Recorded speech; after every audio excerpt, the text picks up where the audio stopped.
This is Talk is Sheep, a podcast by the Wild Sheep Society of British Columbia. Come along as we take conversations that matter to you into the high alpine.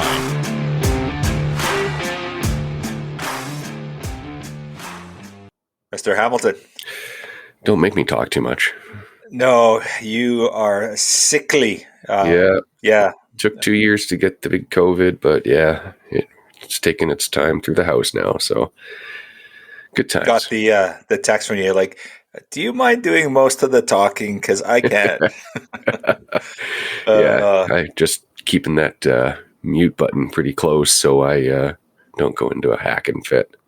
Yeah, funny, not funny, but glad you're on your feet or at least on your butt, I guess, and not laid out right. So it's been 4 days I was laid out right, but you know what it's like.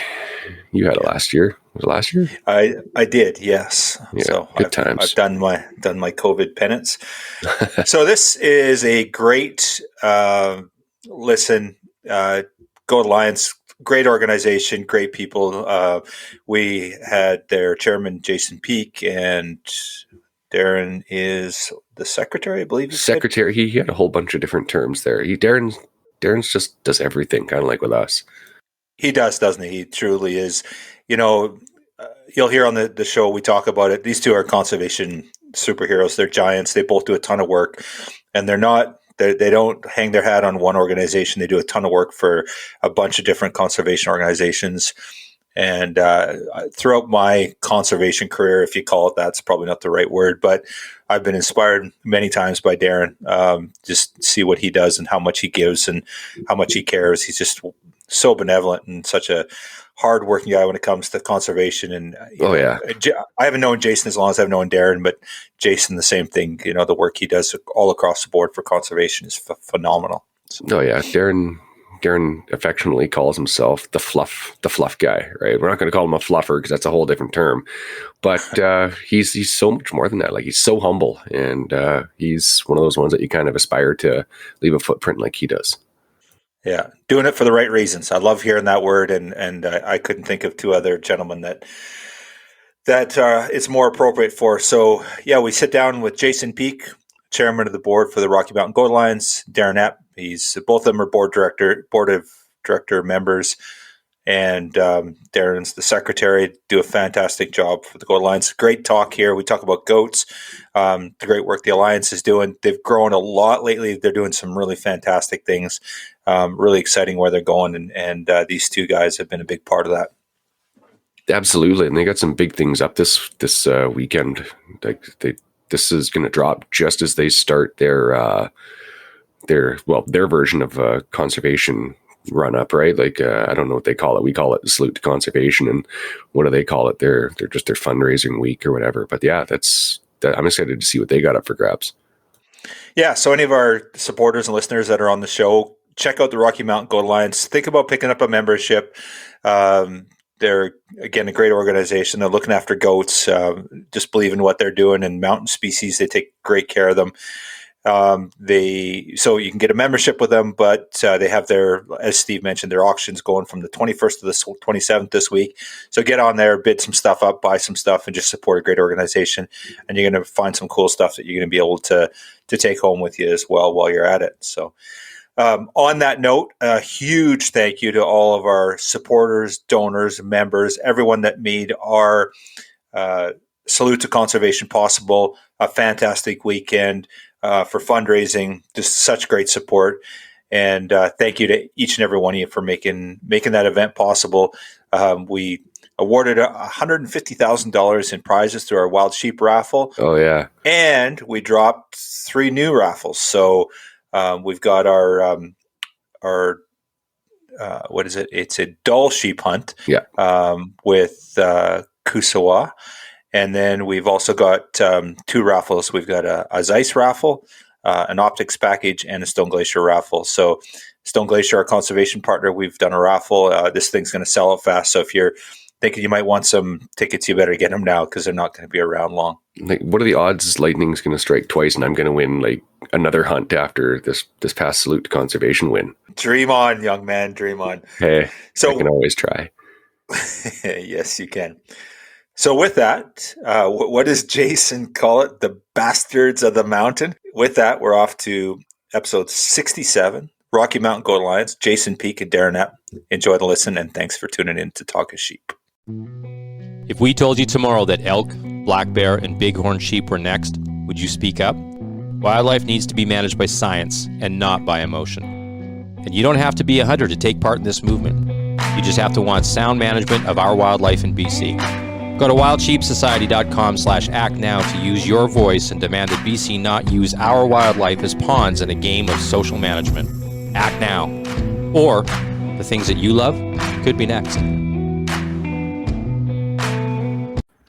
Jason, Darryn, welcome to the show. Go boys. Thanks, Kyle. Yeah, you guys all look good. Looking a little better than last time we had a chance to chat. So everybody's got hats on, but me, I kind of feel out of place.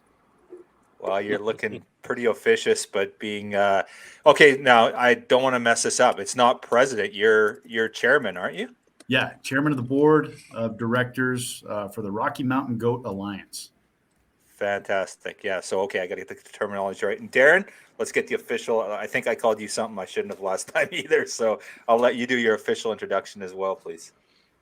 Well, I'm also one of the board of directors, but I think somehow they officially got me connected to a secretary position, which I'm not sure how I fit into that, but I guess just in order to keep things all aligned and rolling. Awesome. Yeah, I couldn't think of two better guys to lead that organization, and just love what's happening with the Goat Alliance these days. There's so much great stuff coming out of what you guys are doing, and obviously the Goat Alliance has done fantastic for years, but since the two of you have been involved, we've seen a lot of changes. And I know you're going to sit there and tell us, well, it's just not the two of you. And I know it's not, but it's no coincidence that you guys are leading the ship as well. So let's talk about what's new with the Goat Alliance.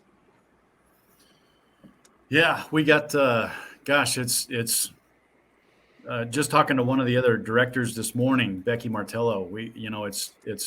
We're reconfiguring and reorganizing basically everything from the top down over the past little over a year. So we could chew up a lot of time just talking about what's new and what's different. We went through a pretty good and pretty significant change in our board of directors. We've got a really active board of directors just since basically the beginning of 2021. Darryn and I have both been on the board for quite a long time, but I think both of us would say that this is the strongest board and the strongest representation and the most diverse representation that our board has seen since we started the organization back in 2014. So it's fun, it's exciting, it's minimally right now it's a part-time job. There's so many different directions we're going, and we'll cover as much of that as we can today. But we just seem to be going in so many different directions, and so much growth, so much potential that we're seeing. It really is. It's motivating.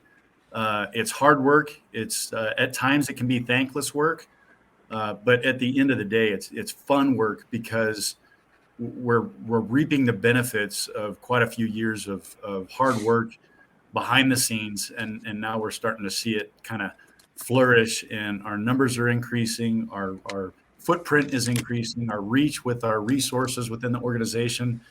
We're dedicating a lot more resources to a vast field of different folks that can use us, whether it's money, whether it's boots on the ground, stuff like that. So yeah, it's exciting, it's fun, and we appreciate you letting us come on and talk about the organization and kind of getting us out there a little bit more. Yeah, fantastic, Jason. So let's talk a little bit about that now. So we look at the Goat Alliance, and you guys are, in the grand scheme of conservation orgs, when we compare it to a Ducks Unlimited or Wild Sheep Foundation or Rocky Mountain Elk Foundation, I think membership-wise and financially, you're maybe not quite as big of a organization. So, I look at our little chapter here in BC and the work we're doing, and we got so much work to do in the ground in BC alone. How do you guys prioritize what you guys do for for goats? How do you manage those resources? Is it the area of greatest need? How do you manage where you're going to put your money and your boots on the ground? Well, we tend to. That's a great question. We've always been kind of a boots on the ground organization where our membership gets involved with a lot of goat surveys, assisting federal, state, provincial organizations in performing goat counts and stuff like that. So that's always going to be a mainstay of where we dedicate resources. We also financially assist those organizations through what we've got now is our Science and Conservation Committee has an application process that we're following, so that it's not a piecemeal here, there, whatever type of system. We're streamlined in if somebody wants either time or dollars, they apply through the Science and Conservation Committee. The Science and Conservation Committee then reviews the proposal, and these things get pretty in depth. And they'll make recommendations on the amount of money that, or the type of resource that RMGA should dedicate towards the project. That then comes to the board, and we look at it through the board, and we just basically discuss it and see if it's something that obviously the Science and Conservation Committee is not going to send it to us if they don't think it's something that lines up with our mission statement. But then we as a board look at it, and I can't think of a time when we haven't taken the Science and Conservation Committee's recommendation on whether or not to support it, and then to what extent. So that's kind of the process. So not only are we doing the goat surveys, we've got great opportunities. We just had an opportunity come in to help up in Glacier National Park with a project that's going on up there. Darryn can speak more to another really cool project, and it's a gal that you guys have had on, Laura Balix.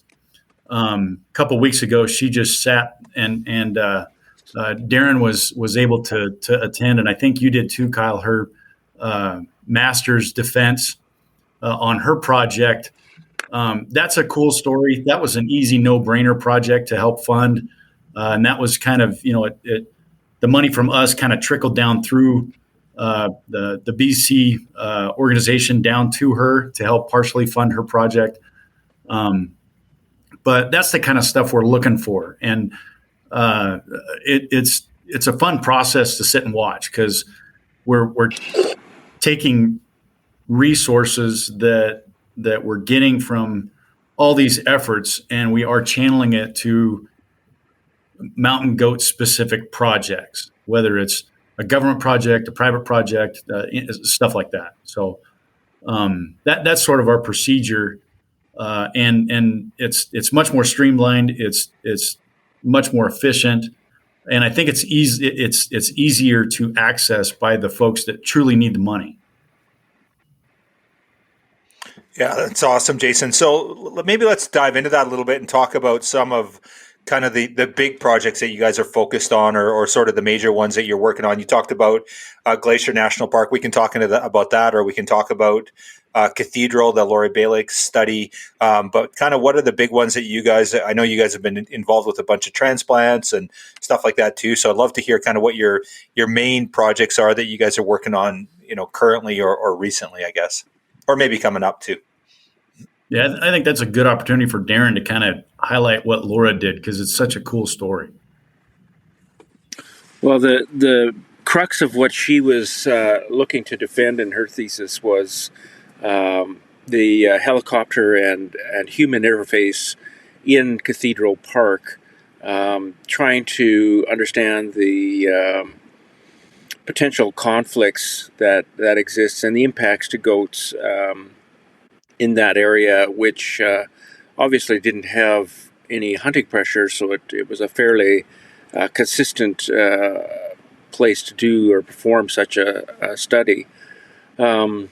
So what essentially can be taken out of a study such as that is something that we can use throughout our jurisdictions in as far as goats. So much of probably the most important part of what we're facing right now is recreational impacts on goats. So I think that ultimately, as people start to penetrate further into the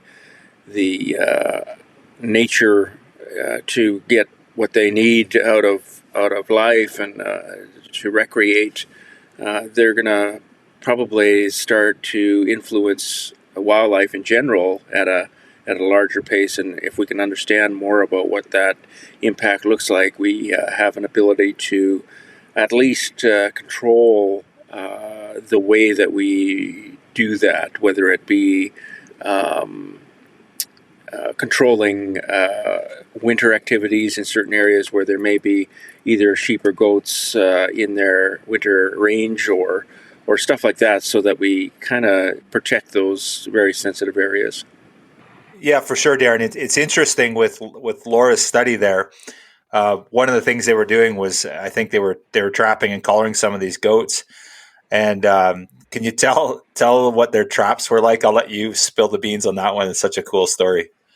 Well, the time that I was there, actually, we had to redeploy a collar for the one mortality that they had on site. That younger Billy had actually died of malnutrition for some reason up there. But what we had is they call it a clover trap. It's essentially a framed a net in a frame that is usually baited with some form or other. In the case of mountain goats, in that specific region and many others, is they have a huge dependency on urine or sources of salt to supplement their desire for the minerals that they need.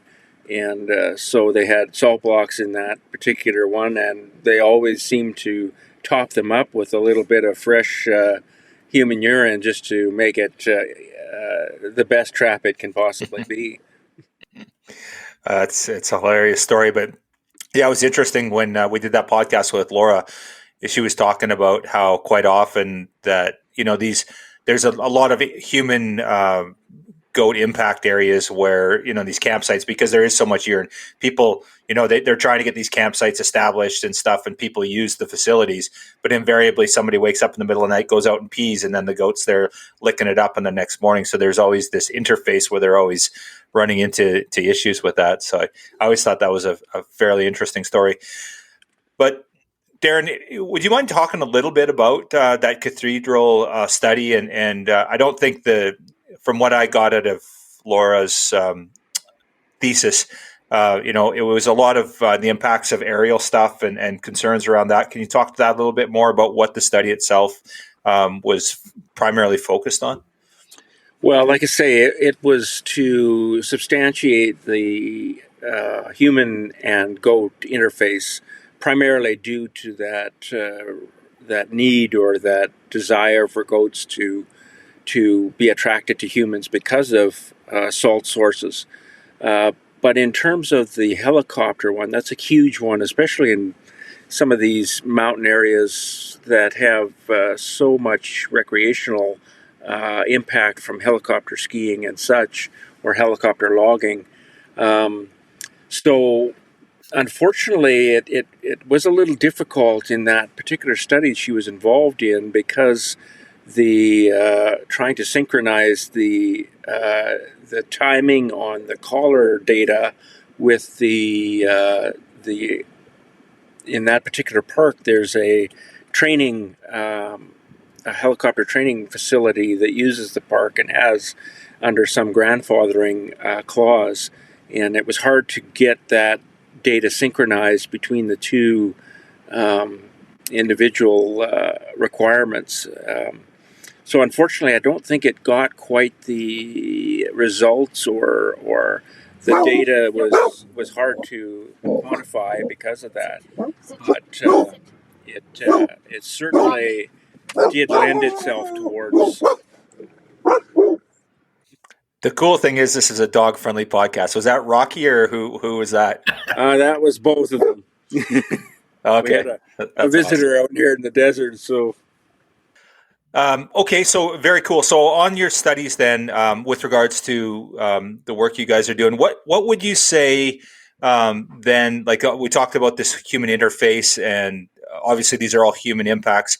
What is the biggest threat to Rocky Mountain goats? Is it habitat loss? Is it non-consumptive users? Is it hunters? What's the main?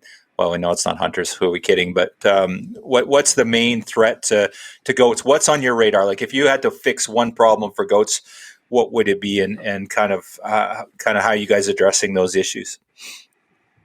That's a pretty, it's a broad question, and it depends really on the region and kind of the area that we're talking to about. Any one of our biologists could spend hours talking about that, because you get a lot of kid mortality issues, and you got predators that are picking off kids before they're able to take care of themselves.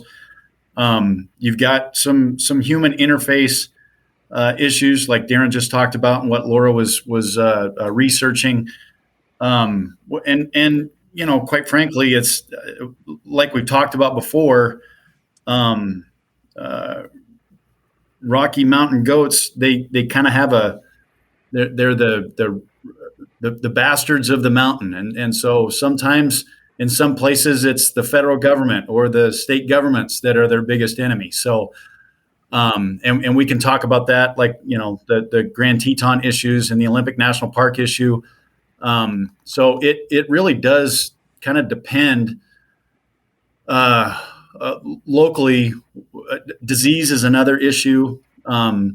We've just got so many things that we're battling on all fronts, which is why our Science and Conservation Committee is just such an integral part of what we do. We really rely on them to stay out at the forefront of some of this stuff. And quite frankly, our regional representatives as well. The board, we just can't stay on top of every mountain goat issue. But in our regional representative program, we've got folks that are more localized, that kind of keep on top of mountain goat issues and then relay that information back to us. And so we rely on them to help us out too. It seems lately that a lot of our resources are going more to the study of, like the Glacier National Park, the new one we just got, the request we just got. They're wanting to go in and take a look at some genotypes, which that stuff is way above my pay grade. I don't know what the hell that stuff's about, but they're engaging in the use of citizen scientists. They want to really focus on that, which obviously is something that's in our objective as well. We've always pushed that, and sending both money and time, resources their way to help accomplish that. So it's a really good question, Kyle. And I think, in 3 months, we could be here talking about a completely different threat to mountain goats, because, last September, it was government agencies that we were feeling threatened by because of the Olympic National Park and the Grand Teton stuff. Now we're kind of, we're always going to be constantly battling disease stuff. That's never going to go away. And that's more of a human interface, domestication type stuff, domestic animals interfacing with mountain goats.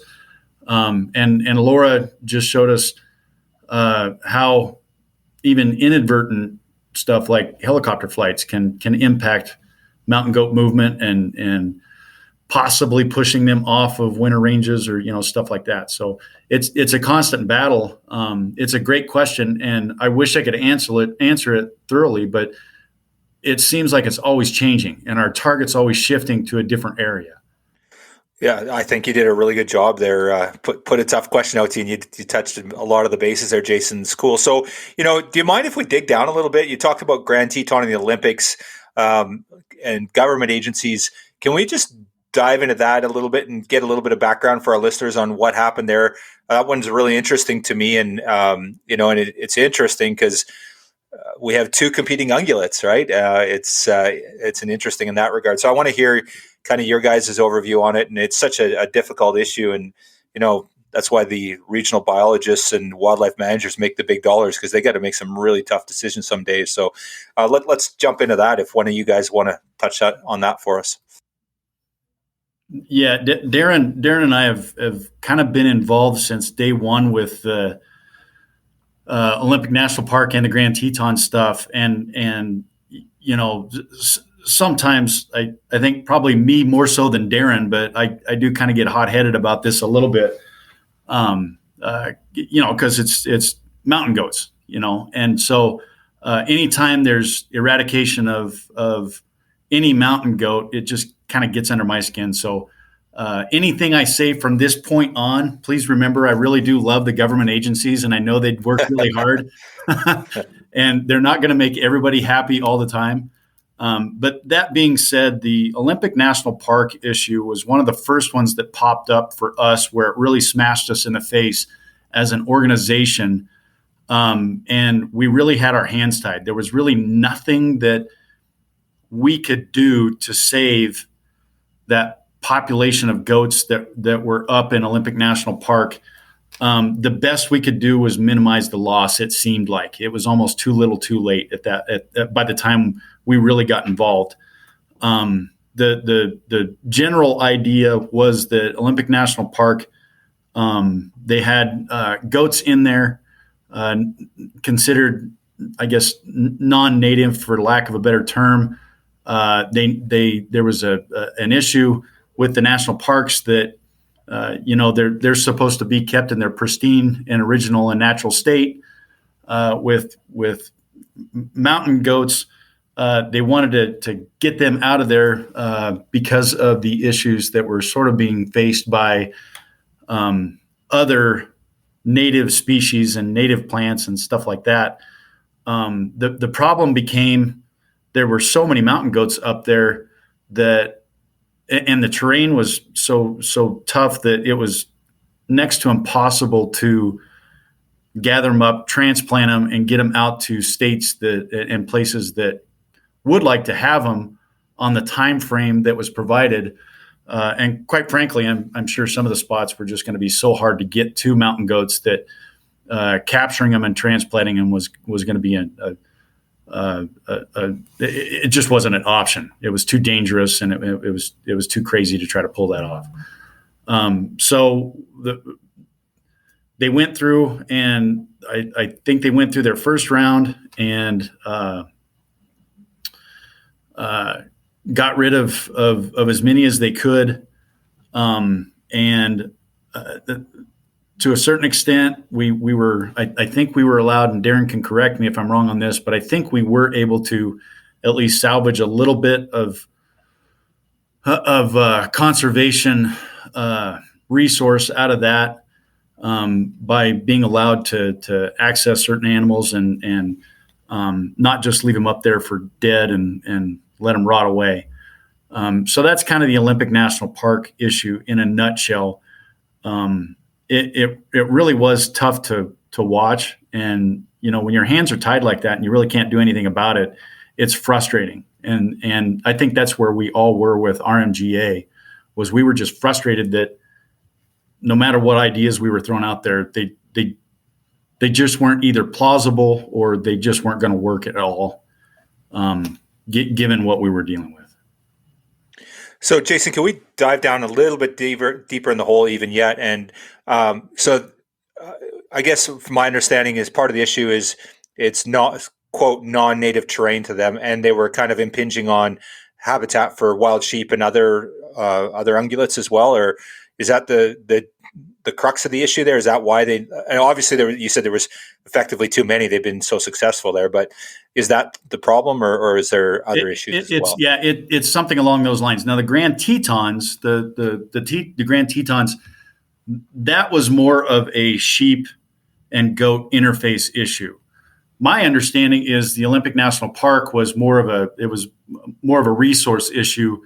The goats were just using up a lot of resources there, and some of the native flora and fauna, they were using up a lot of it because, like you said, they were so good at surviving and thriving up in the Olympic National Park that they were threatening not just one species, but quite a few different. That's my understanding, is that they were threatening quite a few different native species up there, and both plants and animals, that they needed to be dealt with in some way, shape, or form. So what was some of the competition wildlife up there? I obviously the Tetons, we know there were sheep, but what was the Olympics? What other species was eating the grass and their habitat? And I think the big issue was, and Darryn, again, correct me if I'm wrong, but I think it was more plant-based stuff. It was more the stuff they were eating in general was native, and they were just demolishing it in certain areas. And it was having, arguably, it was having an impact across the board. Some of the native species and plants on the Olympics situation was certainly an issue in certain areas, and but probably the biggest problem there was the human interface again, where there was a huge deficit of minerals and salt for the goats there, and their attraction to the multiple users of that park is a huge thing, and they actually had a mortality there in about 2000-ish, 2001, somewhere in there. So this was one of the ways that they tried to justify the removal of goats in their entirety in that park.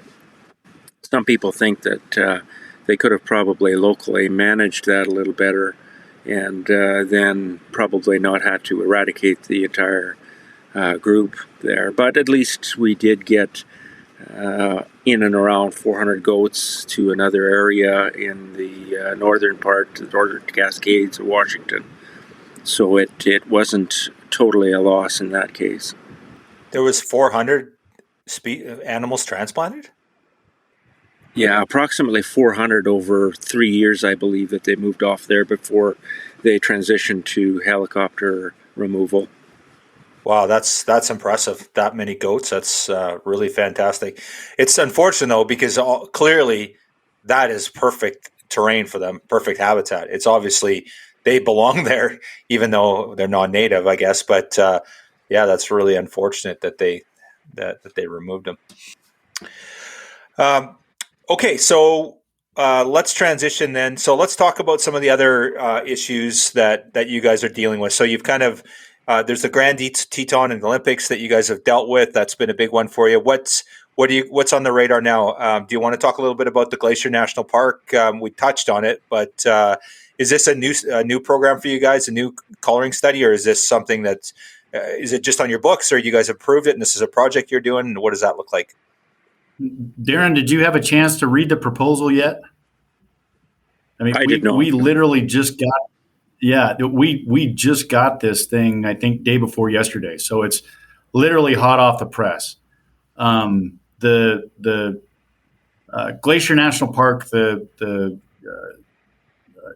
federal government wants to do a study up there, and they want to basically they want to try to achieve some objectives that actually line up fairly well with our mission statement. And they're going to go in and they're going to try to assess the population structure and population size and the genetic diversity of the mountain goats that are up there. Along that line, they want to try and increase the size or capacity or whatever you want to call it of their genotype samples. And as you might suspect, and Kyle, I know you're smiling right now, as you might suspect, there's probably about 10 people in North America that know what that means long term. But this is a long-term project that we're looking at going into 2025 to help fund. It's one of the bigger funding applications that we've seen come through, at least in my time with RMGA. And so we're going to be throwing. We're being asked to throw some money at this, as well as some citizen scientists. So this could be a really cool, long-term, very engaging project up at Glacier National Park. And who knows where this goes? And unfortunately, like I said, we just got this a couple of days ago. We haven't had the Science and Conservation Committee have a chance to look at it and provide the board with their take. But when you got the horsepower, like the federal government coming and asking for money and time, and they're talking about long-term research projects, that's what we love. There's so many different directions that this could go. It could go, it could be very focused on just glacier, or depending on what these really smart folks find in their research, it could travel out to everywhere that mountain goats are. It could reach down as far as Nevada down here where we got our goats. It could go all the way up to BC and Alaska, up where you guys are always fighting over who's got the best goats, and everywhere in between. It really could have some long-lasting effects and some wide-reaching impacts, and only time will tell. And that's why it's exciting when you get any type of proposal that goes out just beyond this year or next year. We're talking into 2025 when they're going to give us progress reports in 2025. That means that there's some real meat on the bone there. They're going to really dive in deep. It's a much more involved and engaging project, and that's the type of stuff that we love getting involved with. Right on. I'd like to hear more of that as it evolves, and it's going to be interesting. And this is all over my head at this point, but it'll be fun to hear what it sounds and looks like. So you mentioned the word citizen science a couple times, Jason, and I know Darryn mentioned it as well. And Darryn, maybe get you to talk this a little bit. I know in BC that the Wild Sheep Society BC was working with our provincial wild sheep and mountain goat specialist, Bill Jex, on an app. So it's a citizen science app, and I think it's for goats as well. Am I correct in that understanding, or is it just for sheep, Darryn? No, that's both goats and sheep, and Bill Jex was very keen to allow other jurisdictions to use it if they chose to as well. So, but I think it's really expanded beyond what its initial input was supposed to be. The intent was initially to kind of monitor the timing of lambing and kidding in the springs to understand the potential effects of global warming or the weather change in current years. And so that was its initial intent, but they're also getting a lot of data throughout the year in terms of lamb or goat or lamb or kid mortalities too, and what kind of recruitment is being seen throughout the season after the kids are growing and the kids and lambs are growing. So it seems to be a pretty powerful tool for them to be using right now, and hopefully it can be expanded beyond the borders of BC as well, because it seems to be very effective. Yeah, so anyone listening, will include that app in the show notes here, and it's really important to get that information for anyone that's out on landscape that sees sheep or goats in their travels, and then for any other, I guess, managers that might be listening outside the jurisdiction. Like Darryn said, Bill's keen to expand this to other jurisdictions, so he's was willing to share it. So pretty easy app to download. I've done it myself. I haven't used it because I don't want to give away my secret sheep spots. No, I'm just kidding. But I haven't used it much, but I do have the app. And Darryn and I think Darryn was involved in the development of it. Bill had asked for some comments on it, and we'd provided some input. And so it's a very cool app. So encourage you guys to download that and get there and out there and use it. Okay, so I guess, Jason, maybe we'll go to, I know that you guys do a ton of work in terms of inventory and counts, and it's a big part of what you guys do. You guys do a really good job involving your members. Can we talk a little bit about what you got in store for 2022 and what that looks like for goat counts? Yeah. The goat count calendar is filling up rapidly, and we get texts and emails and messages through social media all the time asking about this and asking about that. Right now, we're kind of in that stage where we are filling out the calendar, and we've got lots of opportunities. It seems because the last couple of years it's just been so thin on projects because nobody was doing them with all the pandemic and all that stuff. But right now we've got the Bridgers and the Henrys, and those are probably going to go off in July. And the announcement should come out here pretty quick. And those are historically well-attended events from RMGA members just because of the location. Time of year, people like to get out and it's great weather.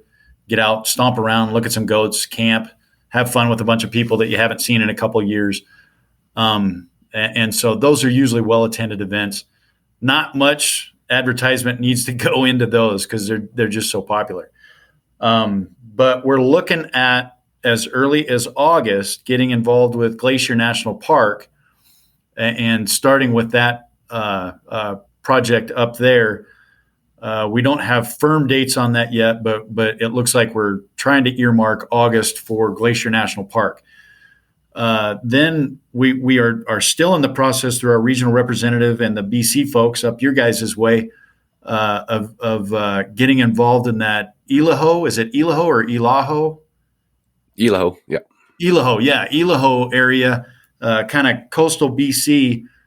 Get up and go do a goat count up in that area.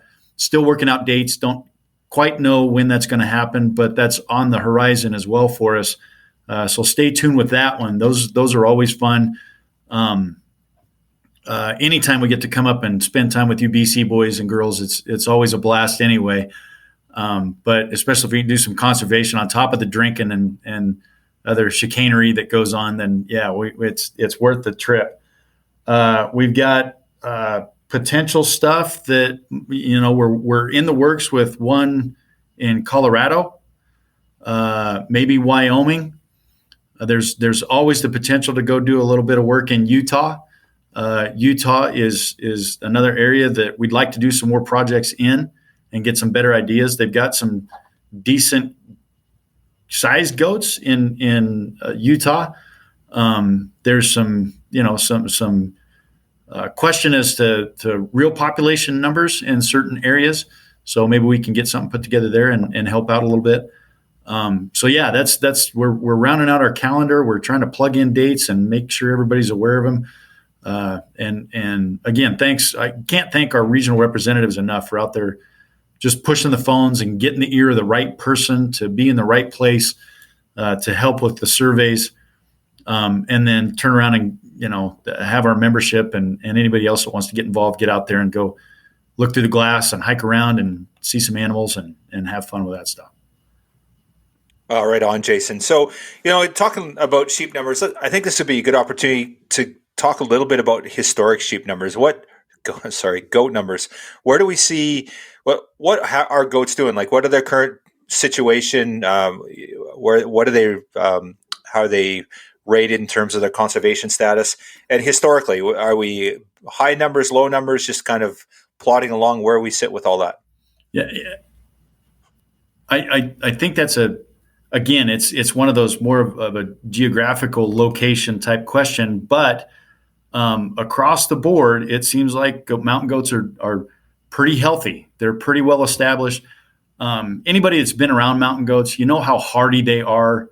They're pretty persistent. They're fairly tolerant of human interaction. So I think they kind of get comfortable in places that maybe other animals may not get so comfortable in. They take care of their own. I mean, I've been on other podcasts where we've talked about how vicious a nanny can be in protecting her kid, which I think goes a long way in kid recruitment and survival.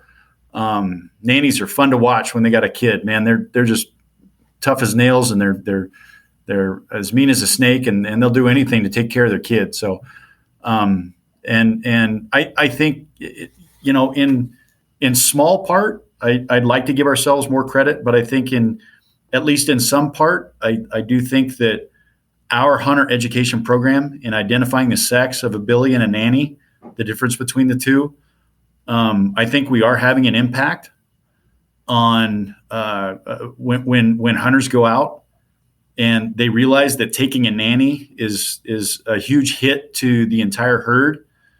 And so they're being more careful and cautious to identify a billy and take a billy over a nanny. You pluck that nanny out and their breeding cycles a lot more stretched out than deer or elk. They have a lot more. They're more susceptible. They're up in just terrain that can wipe them out. The avalanche dangers and living on cliffs, and eagles can just swoop in and knock them off a cliff and kill one. So the deck's stacked against them, but they're tough animals. And I think across the board, a long-winded answer to your question. I think our mountain goat population all over North America, we're not only are they hanging on, but they're thriving and surviving. And the numbers are increasing. And I think in our world, Kyle, I could be wrong, but it seems like a lot more people are interested in mountain goats in general. I think mountain goat hunting is becoming more popular.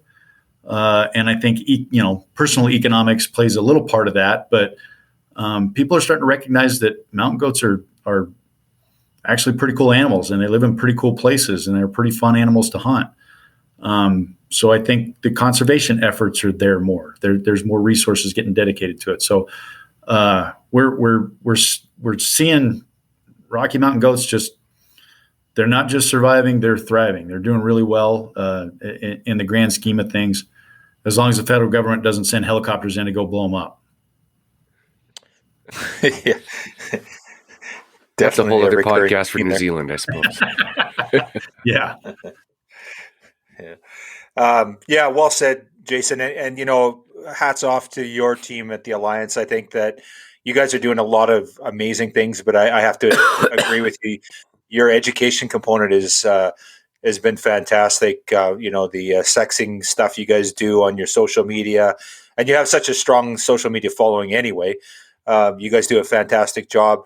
And I think there's more to come. I know, Darryn, you're having some connectivity issues, but are you guys going to been able to talk about the course that you guys are working on for the sexing and the aging, or I guess the sexing stuff for goats coming up? Can you touch on that at all? I'll take that as a hard no. I think he's muted. I think the connection is just really, really bad for him. Can you hear us okay? Yeah, I couldn't hear the question. Sorry. Okay, yeah, no worries. Just wondering about. I know you guys have been working on an educational piece for sexing goats. I'm just wondering if you guys could talk a little bit about that. What's in store, and when you guys we might see something like that on top of all the great work you guys are already doing. Okay, we're going to put you on the sidelines for 5 minutes, Darryn, while you. Darn connection. No, cool. So just. Jason, on that note, you guys do such a fantastic job on the educational component. I know there's a lot of great stuff you guys have coming down the pipe on that aspect as well, and really getting people's heads around the importance of what happens when you harvest a nanny, and that aspect of it. So, hats off to you and you guys' team for doing such a great job. It's certainly in the social media world on that particular subject. Yeah, thanks. It's really. Darryn does a great job of getting those things put together. Anybody that follows our Instagram stuff, he'll throw out quizzes, and he'll throw up a picture, and he'll say, "Billy or nanny," and prove your answer. Support your answer, and it's fun to watch. And some of them are really hard.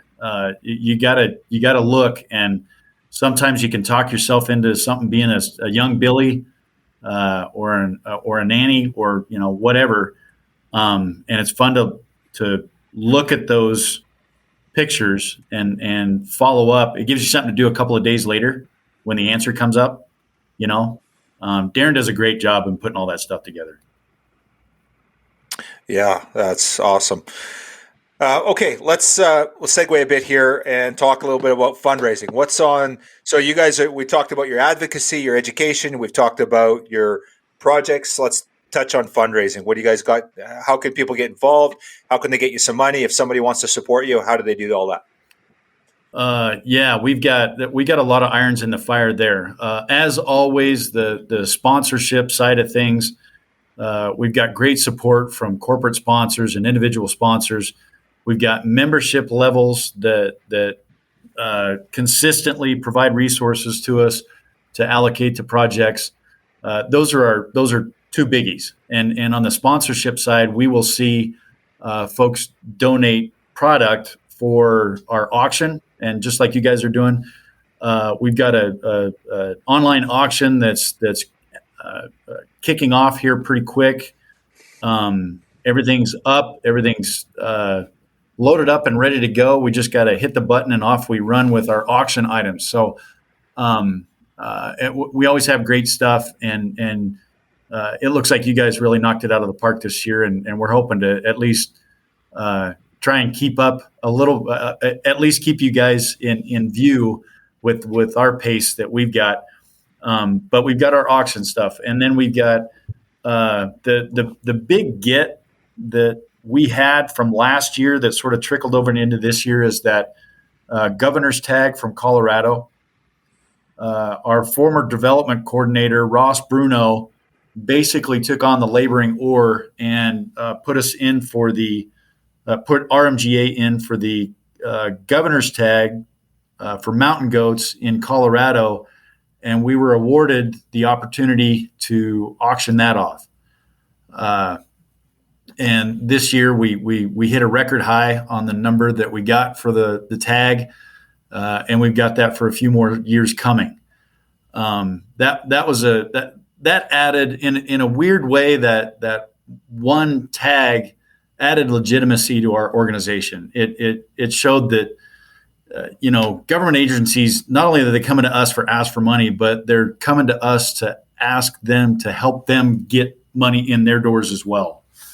And that's a big feather in our cap. And so that was a monumental point for our organization as far as I'm concerned. And it generated some funding for us and some funding for the organization for Colorado, the state of Colorado, to keep plugging away on mountain goats and just trying to figure out what's going on and help the populations there. Our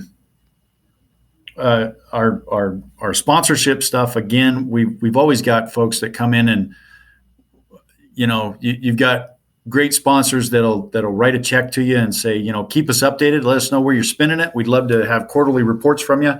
We're happy to provide that stuff. And then you get the organizations, the companies that just write you a check and say, hey, keep up the good work, and off you go. And they trust us to spend the money the right way. The fun ones, we're sort of diversifying in a way in sort of what we're going after as far as sponsorships are concerned to try to generate funding. At Sheep Show, you probably saw that we have a coffee company that's making RMGA specific beans for coffee, and we get a portion of every bag that's sold. We also got together with a soap company. There's actually a Rocky Mountain Goat soap company that's out of Kansas, I think.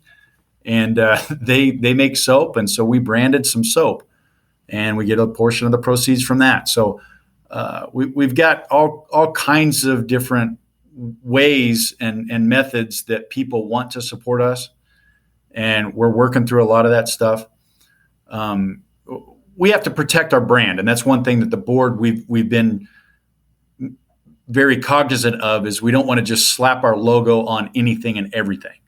So we're being selective in who we work with, and we're making sure that we're not getting in bed with the wrong types of organizations that just want to, hashtag conservation on their Instagram. We're working with organizations that truly do care about conservation, and donating their product or donating their money to us because they like what we're doing with it. And so we are pretty protective of our brand. We don't want to get it watered down too much and just take money from anybody and everybody, which that's another process in and of itself. But that's kind of it off the top of my head. I know it's a long-winded answer, But we really have had a lot of opportunities to work with some great people through a lot of different ways. So we're lucky that way, and keeping those relationships and developing new relationships. It's something we're always worried about, and we're always looking to try to better ourselves and better the organizations that we work with. Yeah, that's awesome, and you guys do a fantastic job. And your branding, like, there's no better logo out there. The name, it just crushes, and yeah, I absolutely love it. Well, you can thank Becky Martello. Becky, our Becky Martello, she found some stuff she didn't like in our logo, so she's got it all cleaned up. So you're going to see a bigger and better logo that's much easier to work with. It's much prettier. She got rid of a couple of things, and she worked hard and she got it done. And so our logo just got a little bit better, Kyle. You're going to notice a big difference, I'm sure. Oh, okay. Well, I can see it's going to cost me some money and swag already. So yeah, shoot. Okay. Well, at least it's going to a good cause. Okay. So can you touch on me for 1 second of the Colorado, I guess, minister's tag or so you guys worked on, that was at Sheep Show. That was the one that sold at Sheep Week, right? Yep. Yeah. So Sheep Show, I think it's every 5 years, state of Colorado puts out for bid all the governor's tags that they have issued, moose, elk, sheep, goat, whatever. And conservation organizations can apply to be the administrator, I guess, for lack of a better term, of that specific governor's tag for a period of 5 years. And so what happens is it's a lengthy process. You imagine the amount of paperwork that goes into it, the insurance requirements, all this stuff. But they held a committee meeting, and they had everybody that had applied for each one of the tags. They went through and just kind of analyzed the best fits for all. And luckily, RMGA, we got the goat tag for the state of Colorado. And we worked with Wild Sheep Foundation to auction the tag off on Thursday night, which I think is conservation night at Sheep Show. And so it went up for auction, and it sold for an amount that it's the best it's ever done.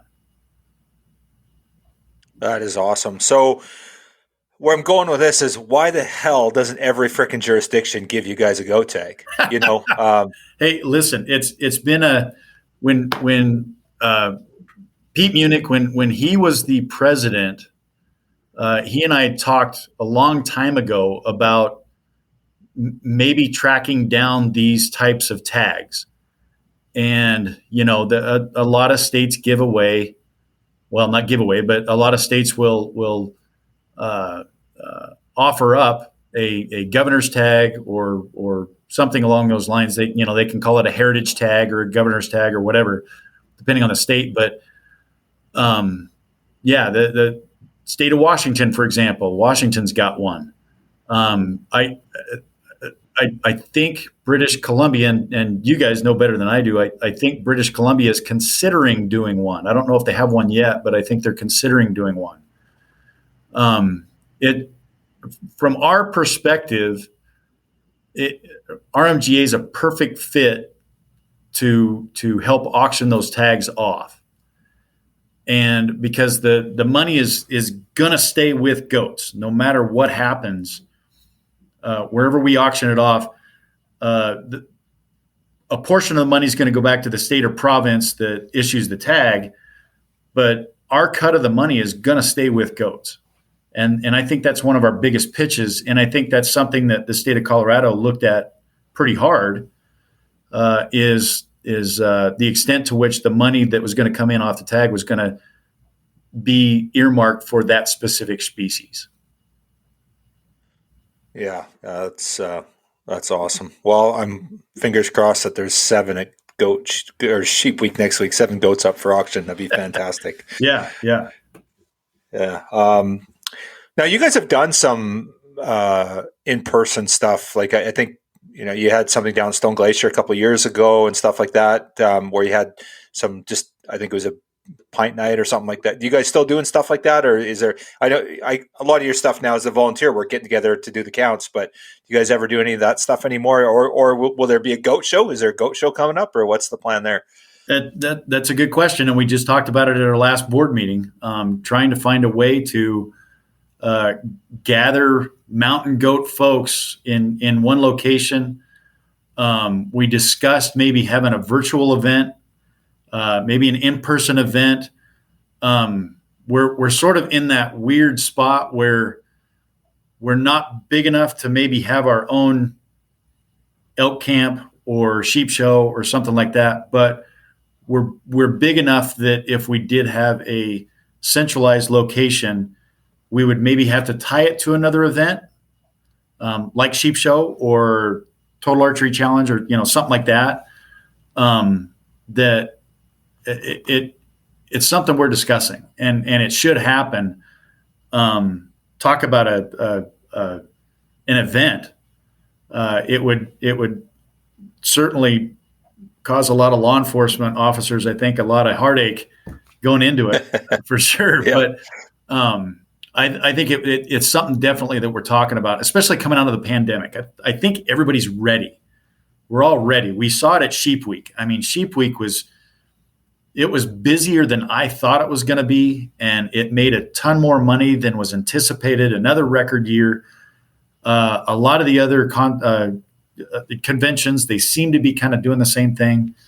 I think people are just ready. They're ready to get out, and they're ready to mingle, and they're ready to meet like-minded people. And it's something that we're definitely considering. And I'd love to see it happen before my time with the board's done, for sure.